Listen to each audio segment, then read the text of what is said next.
সংসারে আমাদের জীবনে যখন সুখ বা দুঃখ আসে, তার জন্য আমরা কাউকে না কাউকে অবশ্যই দায়ী করে থাকি, তাই না? ওই ব্যক্তি আমাদের সাথে এমনটা করেছেন, তাই আমার সাথে এমন হলো। ওই ব্যক্তি যদি এমনটা না করতেন, তাহলে আমি ওই স্থানে পৌঁছে যেতে পারতাম। সবই আপনার দৃষ্টিভঙ্গির উপর নির্ভরশীল। আর যদি আপনার দৃষ্টিভঙ্গি এমনই হয়, তাহলে তাও অনুচিত। সত্যি কথা বলতে এই সংসারে ভিন্ন ভিন্ন ধরনের মানুষ থাকে।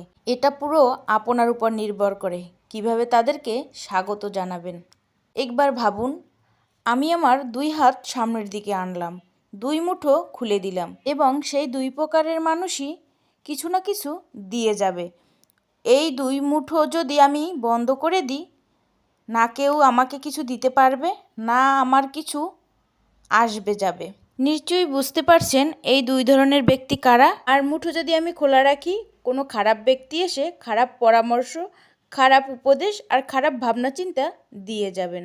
আবার ভালো ব্যক্তিও আসবেন, সেই ভালো ব্যক্তি এসেও আবার আমাকে ভালো পরামর্শ, ভালো ভাবনা চিন্তা ও ভালো উপদেশ দিয়ে যাবেন। আর এই দুজনার কাছ থেকেই আমি কিছু শিক্ষা লাভ করতে পারবো, একটা ভালো শিক্ষা, একটা খারাপ শিক্ষা। আর মুঠো যদি আমি বন্ধ করে রাখি, তাহলে আমি কিছুই পাবো না। দেখুন, এই সংসারে প্রত্যেকের জীবন এরকম, প্রত্যেকের জীবনে সব কিছু আছে। ভালো খারাপ 2 মানুষই আছে, ভালো অভিজ্ঞতাও আছে, খারাপ অভিজ্ঞতাও আছে। আর এগুলো নির্ভর করছে আপনার উপর, যে আপনি কিভাবে এনাদেরকে স্বাগত জানাবেন, কার থেকে কি বুঝবেন আর কি শিখতে পারবেন, আর কোন দৃষ্টিভঙ্গি নিয়ে অগ্রসর হবেন। এটাই নির্ভর করবে আপনার জীবন কেমন হবে। জীবনে যখন কোনো ব্যক্তি নিজের লক্ষ্য প্রাপ্তির জন্য নিরন্তর পরিশ্রম করতে থাকেন, তখন তিনি কষ্ট অনুভব করেন, কখনো শারীরিক কষ্ট, কখনো মানসিক কষ্ট। উনি এটা ভাবতে থাকেন, আমি কি এটা উচিত করছি না অনুচিত করছি।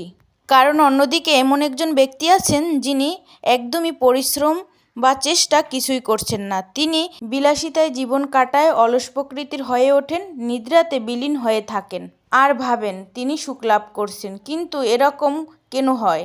যখন আমরা সৎ পথে থাকি, উচিত পথে চলি, লক্ষ্য প্রাপ্তির জন্য চেষ্টা করতে থাকি, তখন আমাদের ভিতর থাকা নেতিবাচক শক্তি ও পাপ এই দেহকে ত্যাগ করে। আর এই অনুভূতিটাই তখন আমাদের দুঃখের অনুভূতি দেয়, কষ্ট দেয়।